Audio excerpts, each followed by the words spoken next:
and gentlemen. Yeah, welcome to Translation and Interpretation. I'm Tore David, translator and interpreter. We are going to have the continuation of our new chapter concerning Incoterms, namely for today, Carriage Pay 2 and Carriage Insurance Pay 2. So what is the definition of that? And what are the obligation, risk, cost involved in that transaction, which is on the side of the seller and which is on the side of the other party. I mean, the buyer or the customer. So without further ado, let's take for the first one, for the first time, carriage paid to. So the carriage paid to refers to the responsibility of the seller to ensure the export clearance of the goods from the exporting country to the importing country, but is not in charge of clearing the import duties, but is in charge of uh, the transportation or the transportation fees because it is included in the price of goods in the contract. That's why he is in charge of the local transport to the destination or to the selected place given by the buyer where he's going to retrieve, collect his goods, his own, and with his own carrier. So the responsibility of the seller is limited at that level, domestic transportation to the place where is going to uh, meet the carrier of the buyer. So as soon as he meets the carrier of the buyer, he will deliver the goods to the carrier of the buyer, but is not in charge of unloading. The buyer is in charge of unloading the goods from the um, transportation means of the seller. That is carriage pays to. And the next one, we have carriage insurance paid to. In this term, the seller is responsible of the exporting or export clearance and also the international freight, the international maritime freight, and with the insurance coverage of the goods in case of damage, loss, up to the importing country. And then from then on, he will present the goods to the carrier of the buyer. But the buyer here is responsible of the import clearance and also the unloading. That when, if you have understood, it's like CPT, carriage paid to, but it's different in the sense that in carriage insurance paid to, the seller is responsible for insuring goods, arranging the insurance coverage. Whereas in carriage paid to, the seller is not responsible for insurance coverage. That is the difference between carriage insurance paid to and carriage paid to. The difference between that. So it's all is about the responsibility of transportation, the risk, the charges. It is specified in the contract which one is from the responsibility of the seller or the buyer. And how do they bear the risk? Is the seller bearing the risk or the buyer bearing the risk? Everything is specified in such a way that we know in case of failure who is liable for this data. So, ladies and gentlemen, without further ado, let's make it in French for those who don't understand English language. That is the purpose of this video, the interpretation and translation. Bonsoir mesdames et messieurs, vous êtes les bienvenus au programme de traduction et d'interprétation. Je suis Touré David, traducteur-interprète. Donc aujourd'hui, c'est la suite de notre vidéo concernant l'Incoterm, qui veut dire les conditions internationales commerciales. Bon, on va essayer de voir aujourd'hui ce qu'on appelle carriage to, c'est-à-dire le port payé jusqu'à, et carriage insurance paid to. Et le port payé, assurance comprise jusqu'à. Donc, d'abord, le port payé jusqu'à.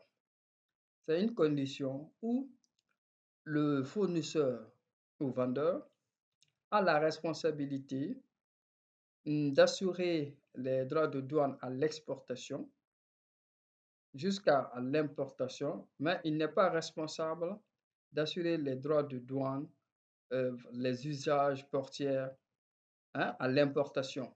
Mais il est responsable du transport au niveau local de ces marchandises jusqu'au lieu de destination donné ou indiqué par l'acheteur.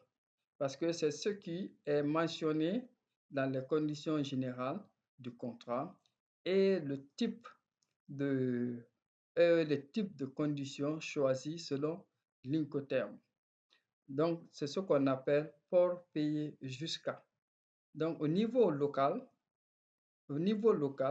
il va amener les produits, il va transporter les produits jusqu'au lieu de destination. Mais ici, le lieu de destination ne veut pas dire le lieu de livraison, du moins, jusqu'au lieu de livraison.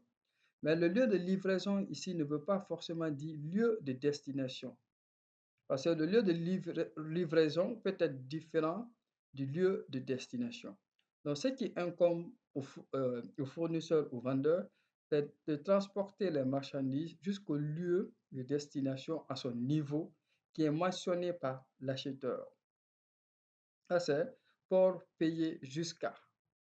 Et dans cette condition, l'assurance est faite par l'acheteur et non pas par le vendeur.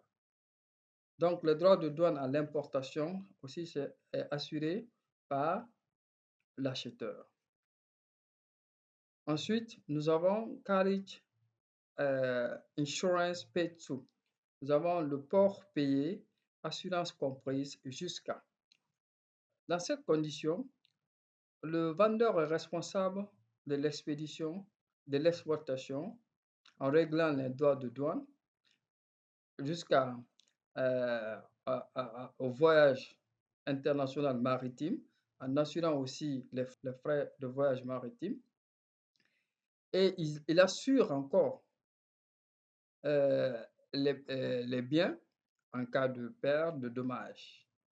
Et jusqu'à l'importation. Mais l'importation, les droits de douane et les taxes ne relèvent pas de sa responsabilité. Ça incombe à l'acheteur. Ce qui peut l'engager aussi, c'est le transport local, c'est-à-dire localement, quand les produits arrivent dans le pays importateur, les droits de douane sont assurés par l'acheteur, peut-être les documents sont associés pour se libérer de ces contraintes de loi.